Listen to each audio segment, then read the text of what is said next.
জন্মদিনে আমি তার হাতে হাত রাখছি, তার চোখকে দেখছি। গ্রিন সুপার মার্কেটে আসছিল সে, তার হাতটা বিরিয়ানির প্যাকেট মানুষে দিছি। আমরা আনোয়ারুজ্জামান আনোয়ার ভাই ঢাকা 12 আসনের সে কমিশনার ছিল, সে একটা জনপ্রিয় মানুষ। খালেদা জিয়ার শেষ দেখার জন্য আসছি। সে মারা গেছে, তার জন্য অনেক কষ্ট লাগতেছে, অনেক দুঃখ লাগতেছে, মানে বলার কোনো ভাষা নাই। শেষ বিদায় দিতে আসছি আমরা।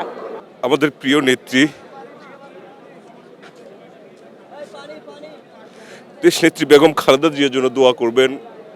মহান আল্লাহ তাআলা যেন অবশ্যই ওনার সকল গুনাহ খাতা মাফ করে জান্নাতের উচ্চ মাকাম দান করেন। কারণ উনি দীর্ঘ ৪১টা বছর এই রাজনীতিতে সক্রিয় থেকে দেশের জন্য, দেশের মানুষের জন্য কাজ করে গেছেন। কাজ করতে গিয়ে হয়তোবা ভুল ত্রুটি হয়েই থাকতে পারে।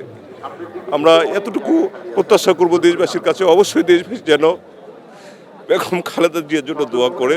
আজ আমাদের ম্যাডাম খালেদা জিয়া নাই, এটা আমাদের খুব খারাপ লাগছে। উনি গণতন্ত্রের মা,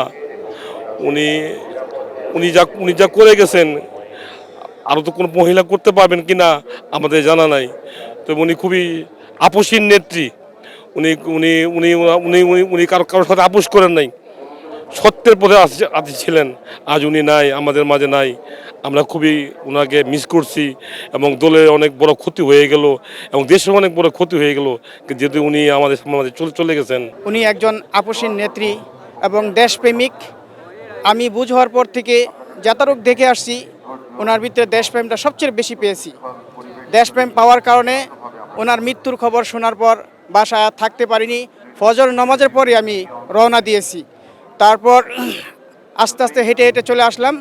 এখন আল্লাহ তাআলা আর সবাইকে একটা কথা বলার উদ্দেশ্য হলো, ক্ষমতা স্থায়ী নয়, সবাইকে দুনিয়া থেকে চলে যেতে হবে। উল্লু মাংদা ইকতুল মউত। ক্ষমতাকে ভালো না বেসে আমরা যেন প্রত্যেকে আল্লাহকে ভালোবাসি।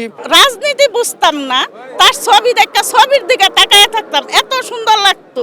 মনে হইতো এটা যদি আমি লইতে পারতাম, মানুষ তো নিতে পারতাম না। যদি শাড়ি হইতো তাইলে আমি কাইরা লইতাম, আপনি আমারে দেন। তার এটুকু আমার ভালো লাগতো। বাংলাদেশের 18 কোটি মানুষের মা বোনের দোয়া আছে, তার দেশনেত্রী বেগম খালেদার উপর তাকে জান্নাত নসিব করবে, তাকে ব্যস্ত করবে।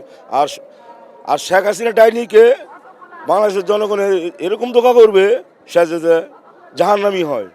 সে জাহান্নামী ছাড়া আর কোনো পথ নাই, রাস্তাই নাই, একমাত্র তার রাস্তাই জাহান্নামী। খবরের কাগজ, নিখাত, নির্ভীক, নিরপেক্ষ।